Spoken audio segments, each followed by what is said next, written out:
سلام البنات، وش راكم؟ ان شاء الله تكونوا كامل لاباس واموركم بخير. مرحبا بكم عندي في وصفات ام ريتاج. لاول مره تزور قناتي ما تنسيش حبيبتي تضغطي على زر الاشتراك وتفعيل الجرس هكذا باش يوصلكم الجديد. والمشتركات القدم اللي معايا نقولكم مرحبا بكم من جديد.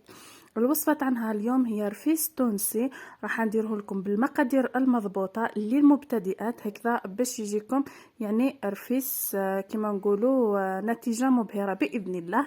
على حسب معلوماتي سمي بهذا الاسم رفيس تونسي، يعني في القديم دارته امراه اسمها تونس. هذه المراه دارته يعني اول وحده تخترع هذا الرفيس هذا، ولا اول امراه جزائريه دير هذا الرفيس واسمها تونس. على هذاك سمي رفيس تونسي، يعني ماهوش تونسيه البنات، مش من اصول تونسيه ولكن من اصول جزائريه، ولكن دارته امراه اسمها تونس، على هذاك سميات رفيس تونسي. هذا هو الشكل تاعو يا البنات، درته لكم يعني بريستيج ودرته لكم يعني بالشكل تاعو القديم اللي متعودين دائما حنايا نديروه. دركا كيما تعرفوا راه كلش بريستيج كلش بدلوا فيه، الله المستعان وخلاص. هذا هو الشكل تاعو، جاني بزاف هايل. ونروح نشوفوا المقادير وطريقه التحضير.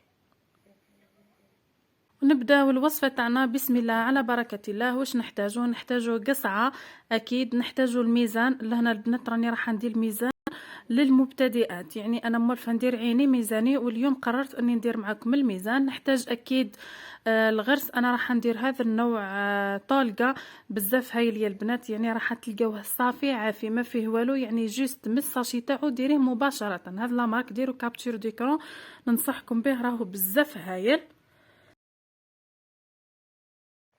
ونحتاج اكيد الزبده كيما شفتوا، والسميد.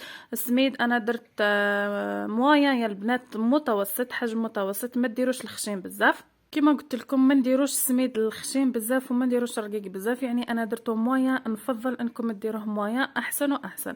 جبت هنا الميزان كما شفتوا، حطيت الكيفات تاعي ونكيل هذاك ولا نوزن هذاك الدقيق تاعي كما شفتوا راهو كيلو قد يعني السميد راني درت كيلو يا البنات، والغرس كذلك كيلو، يعني كمية السميد تساوي كمية الغرس هكذا باش نتحصلوا على نتيجة مبهرة ومرضية باذن الله. كما شفتوا الغرس راهو كيلو.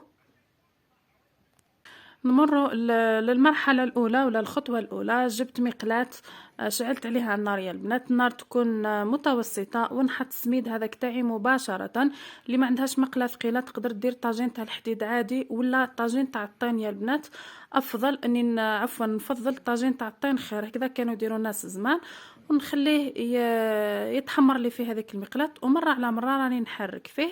نجيب هنا القصعه تاعي ونحاول اني نفتت هذاك الغرس هذاك كيما شفتوا غير بيدي برك، ومره على مره راني نحرك في السميد تاعي، ما نغفلش عليه يا البنات هكذا لربح الوقت، يعني نخدم منا ومنا ما نغفلش عليه هذا مكان. كيما شفتوا راني نفتت فيه غير بيدي، راهو طري يا البنات. كيما شفتوا هذا لا مارك طولقه هذه راهي بزاف مليحه، ننصحكم بها، يعني ما فيها لا شوائب لا علف لا حتى حاجه، يعني جيبوه من الساشي تاعو ديريكتومون تخدموا به وراح تلقاوه طري ما شاء الله. كيما شفتوا راني نفتت فيه هكذا باش من بعد تجيني العمليه سهله. نزيد نضيف كميه الزبده، انا درت لهنا ما تبانش مليح يا البنات، راني درت 300 غرام تاع الزبده، يعني هذيك البطاطا 500 غرام نحيت منها الربع وخليت الباقي ضفته هنايا فوق ذاك الغرس تاعي، يعني ما نذوبها ما والو. كاين ناس اخرين يذوبوا الزبده ويحطوا عليها الغرس ويحركوا بالمغرف ومن بعد يلوحوا فوق السميد، انا نفضل هذه الطريقه احسن. يعني نحط الغرس وهو هكذا بارد في القصعه، ونزيد عليه الزبده هكذا دي مرسو، وكيما شفتوا نزيد نحرك هذاك السميد تاعي حتى يتحمر لي كامل.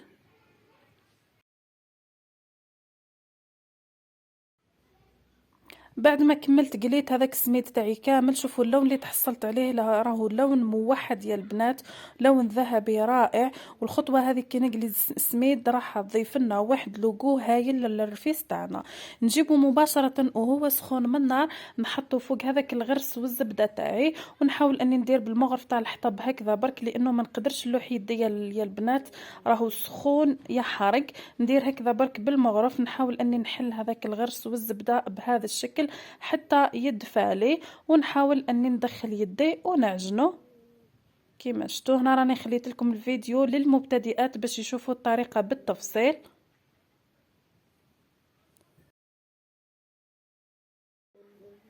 كملت هذيك الكميه اللي بقات لي كامل، وندير غير بالمغرف هكذا تاع الحطب يا البنات.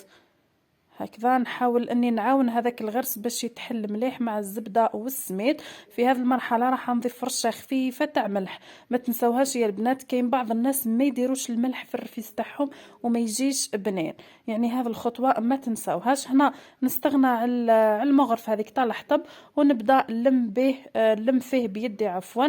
هنا عندكم يا البنات تحرقوا، راهو سخون يحرق. لهنا راني غير بشويه برك، فقط انا نحب نعجنه وهو هكذاك سخون. كيما شفتوا الطريقه نعجنوه كي الكسره يا البنات، وكأننا نعجنوه في الكسره بالكف تاع اليد بهذا الشكل. نعجنو مليح حتى يدخل لي هذاك الغرس والزبده في السميد تاعي مليح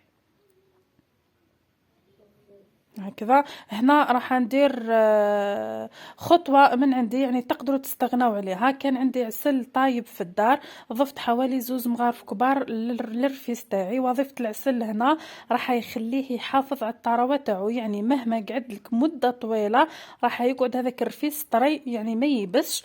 ونعاود نعجن بيديا في 2 بهذا الشكل. شوفوا يا البنات وكأني نعجن في الكسره، راهو مازالو سخون. هنا راني نعجن فيه غير بشويه برك، عندكم تتحرقوا يا البنات، راني نهضر على المبتدئات. بهذه الطريقه ونعجنو مليح. هنا مهم العجن، يعني عفوا يعني لهنا العجن لازم يا البنات، مهم جدا في هذه المرحله. شوفوا كي نشكل كره وتتماسك، تكون متماسكه بهذا الشكل، يعني الرفيس تاعي راهو واجد. راح نضيف له هنا كميه تاع كاوكاو مرحي ولا مكسرات ولا واش حبيتو. نضيف حوالي حفنه هكذاك بيدي فقط، يعني حبيت نخدمو تقليدي في تقليدي. كما نعرفوا ناس زمان يخدموا كلش بيديهم يا البنات، ما كان لا كي لا مغرف لا كاس لا والو، يعني تهز بيدها، هذاك هو الكيل تاعها وهذاك هو العبر تاعها. شوفوا هنا الرفيس تاعي راهو تعجن صايي. دركا نقسمو على يعني على 3 هكذا، لاني درت كميه كبيره. نقسمو على 3 باش نقدر نقرصو يعني ونقسمو. راح نديرو معاكم على شكلين، شكل بريستيج وشكل تقليدي.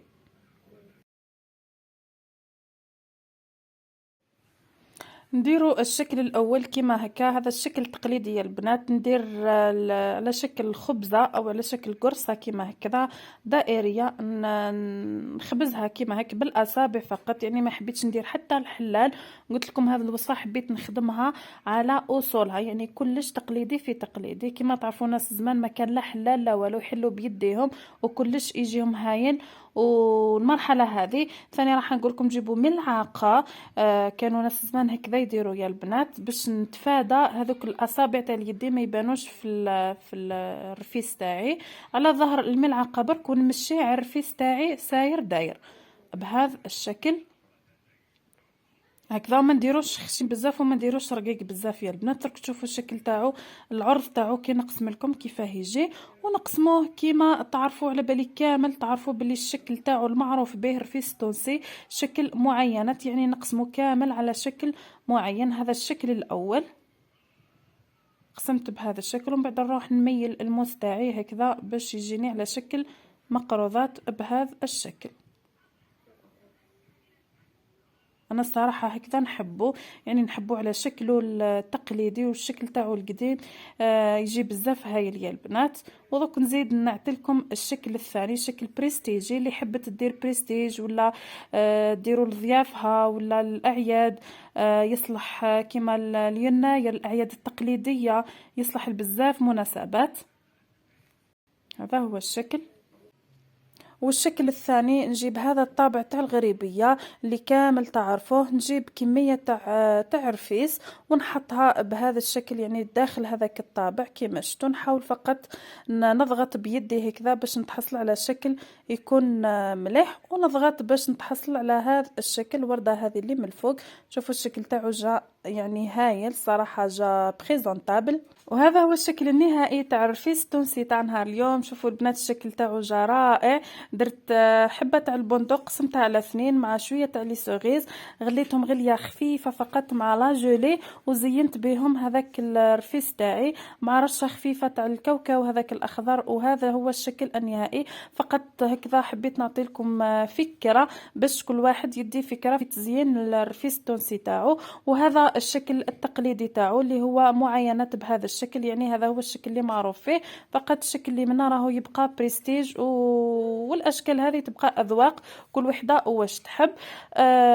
رفيس التونسي البنات كما قلت لكم في بدايه لا فيديو راهو نسبه الى واحد المراه، يعني في زمان كانت خدمته، وهذه المراه اسمها تونس، يعني راهو ماهوش رفيس تونسي، يعني ما تنسبش الى تونس كما نقولوا حنا، راهو رفيس جزائري 100%. شوفوا هنا نقسم معاكم، شوفوا كيفاه جاني طري ما شاء الله، جا بنين روعه. فقط ما تنساوش الرشه هذيك تاع الملح. وهنا وصلت الى نهايه لا فيديو، ما تنسونيش بجام او كومونتير. سلام.